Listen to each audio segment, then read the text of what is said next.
Mental Health Monday. This isn't medical advice, blah blah blah, disclaimer. The Inflamed Mind by Bullmore. I thoroughly enjoyed this book. It's like it was written for me. For those of you who don't know, I went and studied bio. I don't want to think about how long ago that was. My two favorite subjects and what I majored in were physiology and animal behavior. This book just, both of those things. Now kiss. Fantastic read, and I would say it's an exceptional node. A bunch of different disciplines have been pulled together, and you can use that one node to go in so many different directions. It's a nice primer on immunology, it's a nice primer on psychiatry, it's an amazing primer on how medicine and medical research work and the problems that we face in the process of trying to figure out or trying to develop new medications for problems. Dr. Bullmore is a psychiatrist. He's been one for 30 odd years. Begins the book by describing his early time in medical school or just leaving medical school, seeing patients with inflammatory diseases. He's seeing these patients have also got depression as well as rheumatoid arthritis or some other debilitating autoimmune disease. And he brings it up with his teachers and they're like, well, wouldn't you be depressed if you had a debilitating medical condition? Rene Descartes. Was a drunken fart, I drink, therefore I am. I'll put a picture of him there. The fucking French, man. Ain't nothing good came out of France.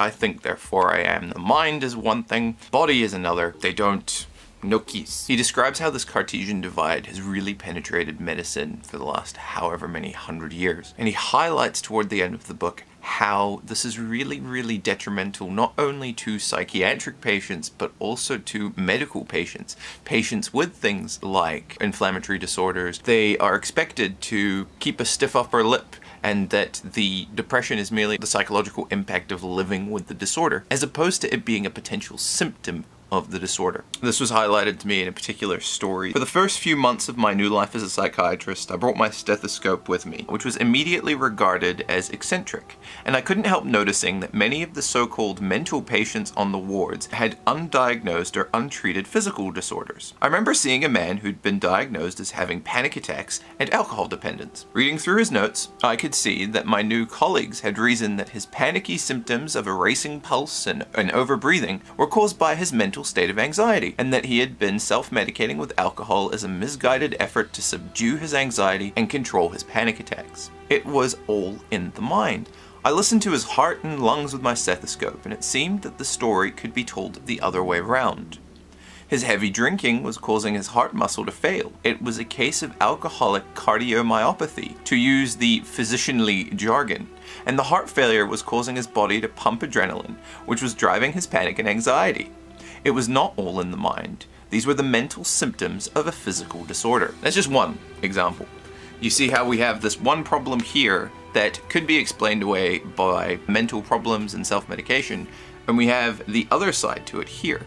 In the book, he also outlines the history of SSRIs, serotonin reuptake inhibitors. These are the primary medications used to treat depression, and how they were discovered and problems with the testing process that resulted in us throwing these medications at people. The primary grievance he takes with this approach to testing for depression is a lack of a biomarker. A biomarker is a measure of a biological function, whether that's the presence of hemoglobin showing you whether you're anemic or not, or blood glucose or similar. The only field in medicine that doesn't have these biomarkers is psychiatry. So without a clear biomarker, how do we measure the effectiveness or ineffectiveness of a physical treatment, i.e. putting a drug in someone's body? And he proposes that inflammation could be that biomarker, or at least a strong biomarker. At no point does he say that all inflammation causes depression or all depression is caused by inflammation. I'm trying to summarize a 300-page book in, 10 minutes? But let's explain to you what inflammation is. Inflammation happens when your body's under attack. Whether you've cut yourself, catch a cold, or some other infection, your body sends out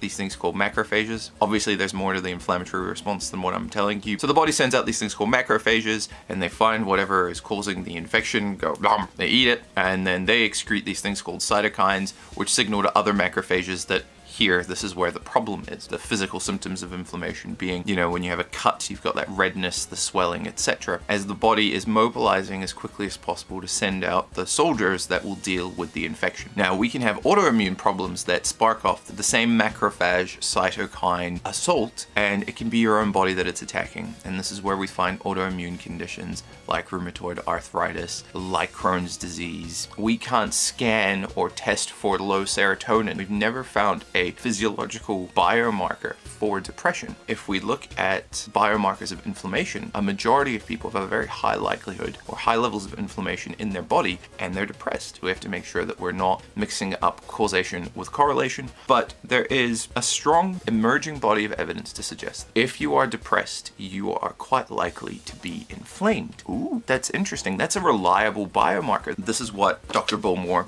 is trying to get across. Your stress response triggers your immune response. Talking to a bunch of people can result in a spike in cytokines in your body. There's a genetic component, and we already know that there's a genetic component to mental disorders. He's also saying that maybe it is not a predisposition to the mental disorder. Maybe it is a predisposition to an overreaction on the part of your immune system to stress. Why would our body respond to inflammation with depression-like symptoms? If you get hurt physically, your body needs to recover. So it's going to make you lethargic. Also, if you get sick, seclusion and isolating, you're less likely to infect your tribe if you have these depressive-like symptoms and nobody wants to hang out with you. You're also not likely to eat because your body needs that energy from the digestive system to actually recover. These are potential explanations. These are not definitive proof, but we are seeing immense amount of correlation between the inflammatory response and mental disorders like depression. Bullmore also says that there is evidence to suggest that things like mindfulness can help with depression. If it's the depression associated with elevated stress levels, then this is teaching your body not to have as violent an inflammatory response to stress. He doesn't give that much practical advice to helping oneself. He's targeting it mostly at industry and physicians and psychiatrists to tell them, you know, there's a link there, and there are biases that you have as a practitioner that you might not be aware of. Things that cause inflammation: infection, stress, diet, obesity. The big one for me is diet and obesity. Fat and being overweight causes inflammation. Well, I'll experiment on myself, and instead of making tiny little adjustments here and there and seeing how it goes, I'm gonna find the biggest, easiest to pull lever, yank it, and see what happens. And so the biggest and easiest thing for me to do was to change what I was eating. What are the major things that there is a strong body of evidence to suggest that they cause inflammation in people with inflammatory disorders, like IBS or Crohn's or any of that stuff? I'm like, okay, vegetable oils, processed food, some people it's dairy. I still kept eating carbs, but I took out my sugars. Really, to do it scientifically, we should reduce the number of variables that we change. So I should maybe just cut out one little thing. I'm gonna do the most elimination diet that I can. How about, since we're already feeling better, let's do the most elimination-y diet possible. And there we go, 7 days without food. That helped in the sense that it reset my palate, but also I mentally felt pretty good during that time. And I'm not suggesting you completely fast, but what I am suggesting is maybe cutting a couple of little things, pulling a few of those levers. You are your own guinea pig, and you can be your own guinea pig. If it's safe for you to do so, why wouldn't you try finding out what works?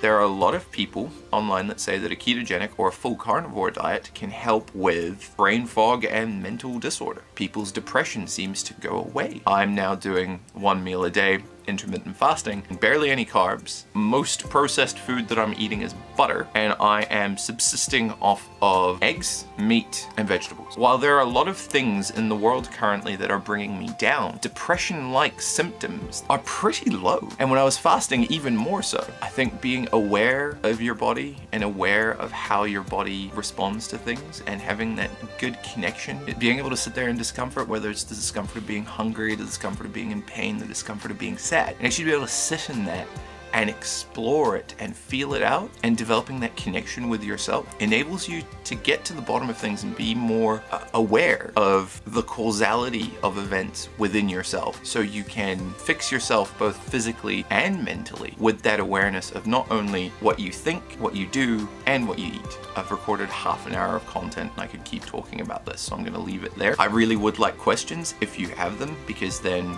we can talk about and elaborate on this stuff more. I'll also link some other stuff regarding inflammation down below, some intro videos, some nice lectures. Look after yourself, look after what you put into yourself, and see you next time.